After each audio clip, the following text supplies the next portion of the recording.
What's going on with Patrik Laine? Is he playing tonight's critical Game 3 against the Caps or not? To discuss that and much more, here's Senior Athletic Habs columnist Arpon Basu. Arpon, after benching Laine for the entire third period of Game 2, Marty St. Louis was pretty evasive about whether or not he's even going to play tonight. What's your take on what's happening here?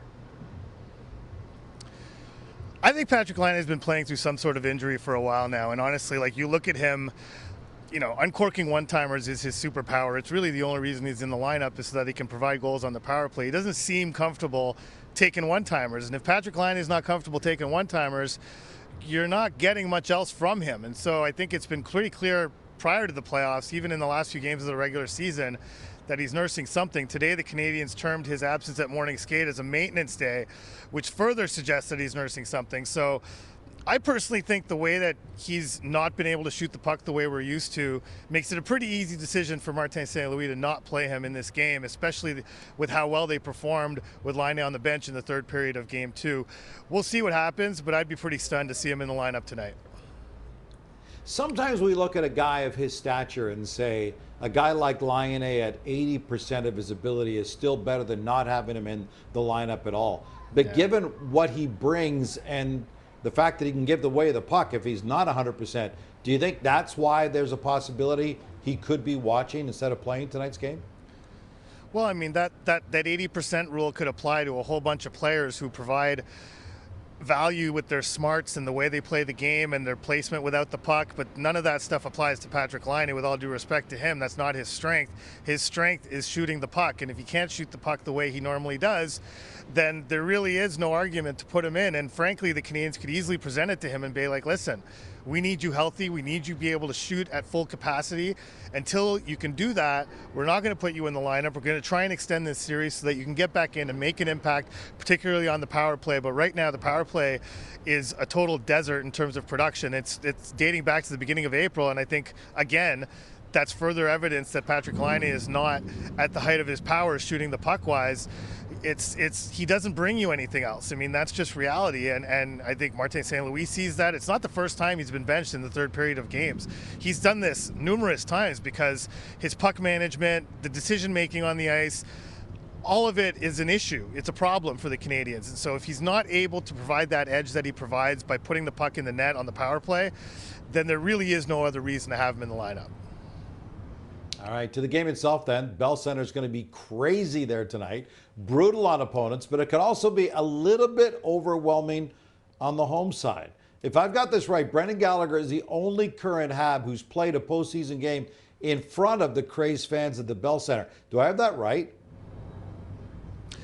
That is correct. Now, a bunch of these guys played in the Bell Center in the playoffs in 2021 when they went to the final, but that was with a very limited crowd, even though I think the Canadiens allowed a few extra people in than they were allowed to under those government rules back then. Yeah. But Brendan Gallagher in 2017, playing against the New York Rangers in the first round, he actually scored a goal in the last game he played in front of a crowd at the Bell Center, but he's the only guy on this team who's played in this environment. Jake Evans this morning was saying, someone was asking him, are you going to help the young guys? He's like, I am basically a young guy right now. I don't know what to expect tonight. And that's one of the veteran leaders on this team. So, Brendan Gallagher obviously has some experience in this situation. And I think what he said is very apt. He's like, listen, it's on us to make sure that we give the crowd something to get behind that can fuel us in the first period. And in this series so far, the Canadiens' first periods have been far from ideal. So maybe that could be a factor. But the other side of it is you can't let yourself get too caught up in the atmosphere and do things that take you out of your game plan, that are out of the norm, and that kind of feeds Washington's ability to maybe kill that crowd early on. So it's a very fine line that they're going to have to draw, but every single player in that room, aside from him, are experiencing it for the first time and don't know exactly how to manage it.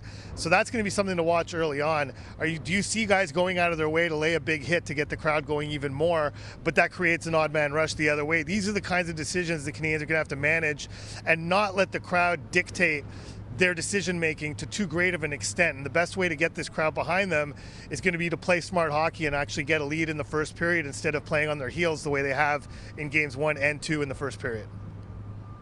You know what, though? It's interesting because one guy who seems to absolutely love the stage, the attention, the drama, is a kid. Ivan Demidov. We've all Yeah. seen bits and pieces of the Habs' 5th overall pick from last year, but you've seen all of his actions so far. What's your take on this 19-year-old prospect?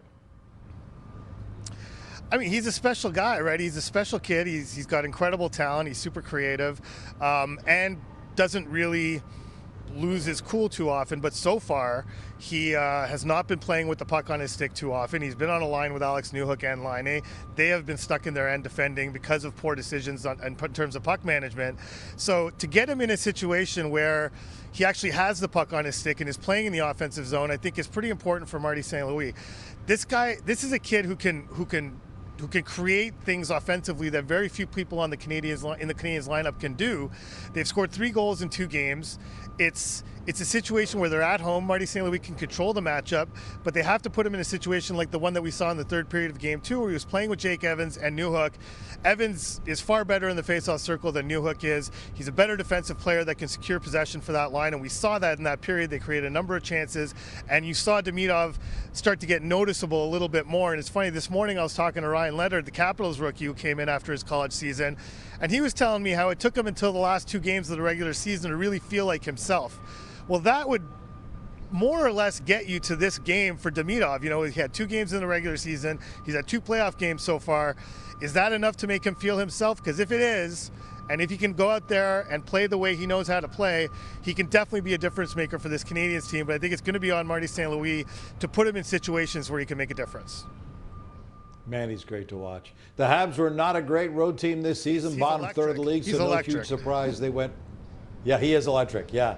As I say, they were not great on the road this year, so they were 0-2 in Washington, not a surprise, but the good news, they were 11 games over 500 at home. So, a huge night at the Bell Center, my friend. Enjoy it. I appreciate your time. All right, thanks, Gino.